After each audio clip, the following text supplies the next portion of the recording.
Welcome back for another book review. The lighting is super weird on my recording day. It's a rainy day, so it's all over the place because sometimes the sun peeks through and then I have my lamp. So anyways, the lighting is freaky deaky, but let's talk about this one. So this is The Science of Witchcraft.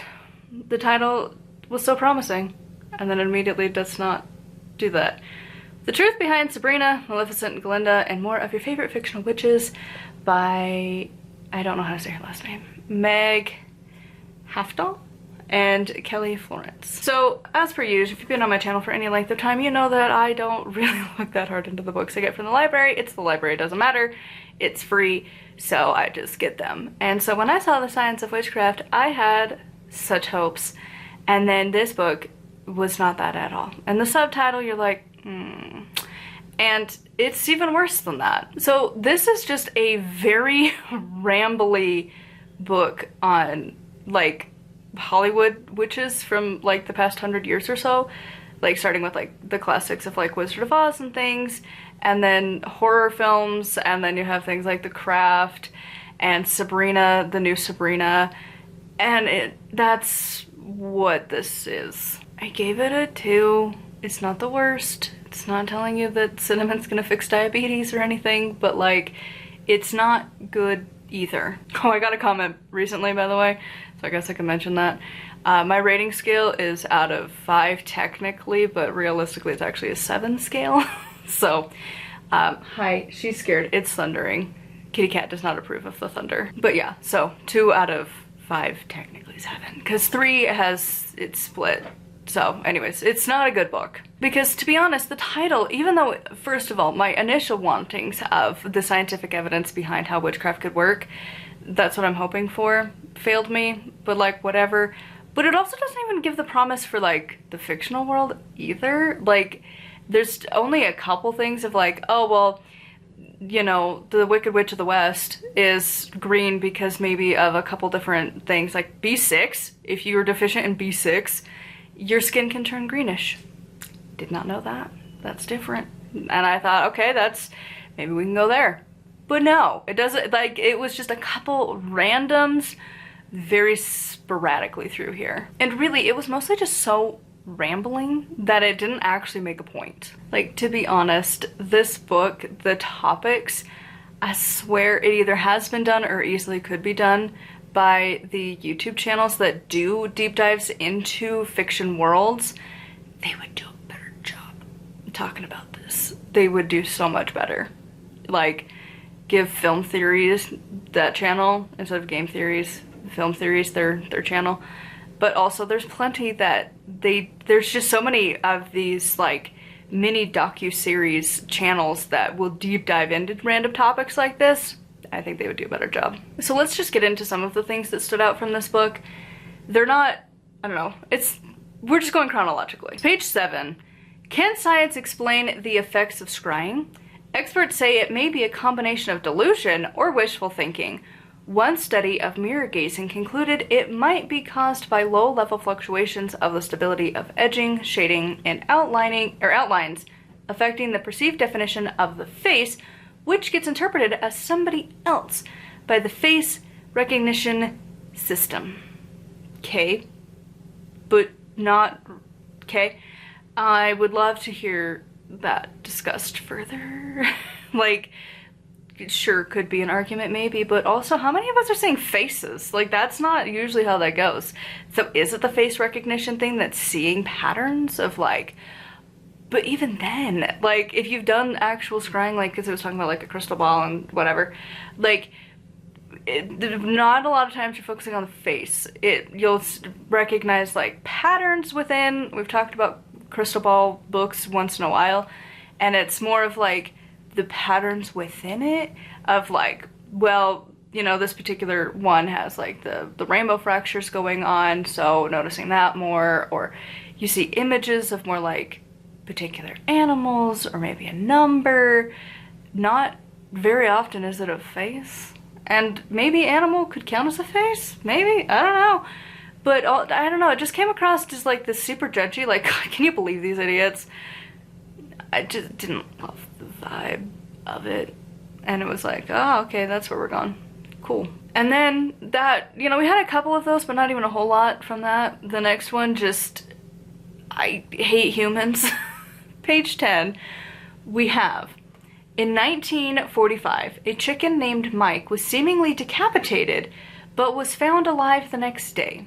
The owners fed Mike through an eyedropper, but he eventually died in a hotel room while on tour. What a rock star.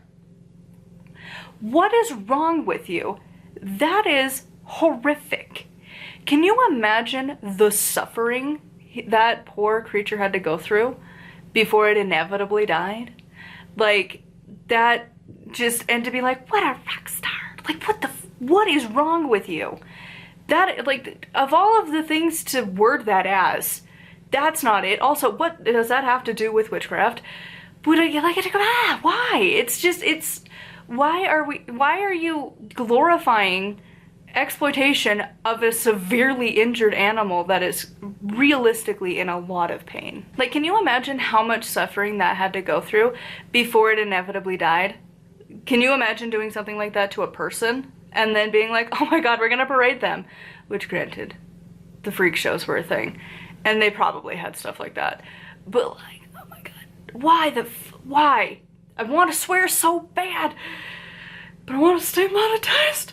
But no, like, this is just horrific. First of all, why was it even included? It literally had nothing to do with anything. And secondly, like, again, what a rock star. God, I hate these people. Like, if I met them, I would love to just walk up and tell them they're a horrible person and, like, you are a just terrible, horrible person. Who says that? This animal has been tortured and barely alive for a year, and we're forcing it to be shown in front of people, and then guess what? It died. What a rock star. What horrific person are you? Like, I can't even find the words to describe how, just, again, the only word I can think of is horrible, but like malicious, uncaring, uncompassionate, to put it lightly. There's a lot of more colorful wording I would love to use, but I also want to get paid, so I'm not saying those words.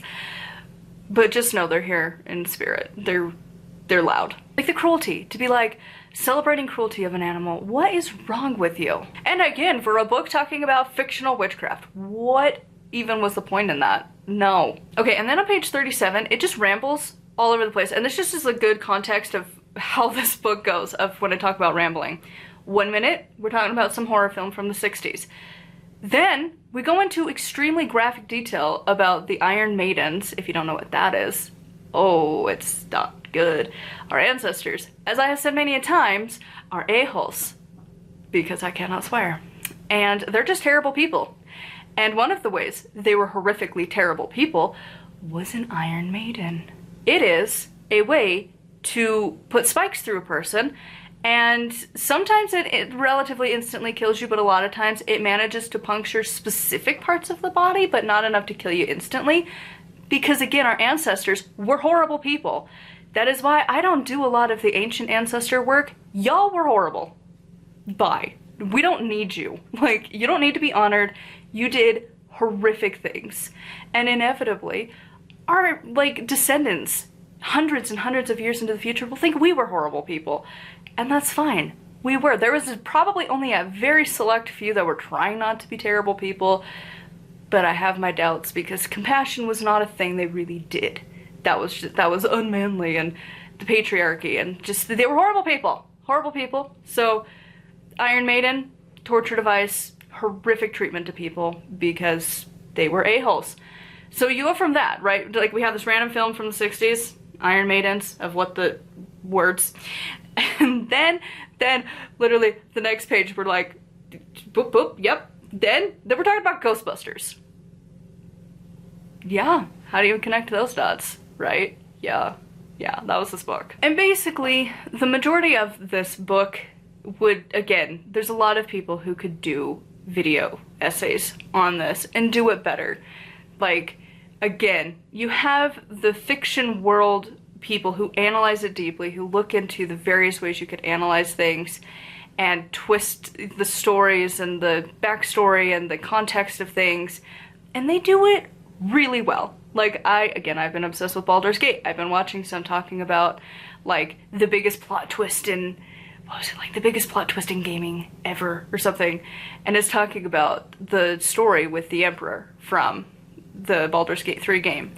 And it's a really interesting thing. And if you've ever looked into, like, the lore behind, like, is the world of Mario really just a stage play? And that's why you find them, and, like, there's people who will dive deep into these worlds, okay?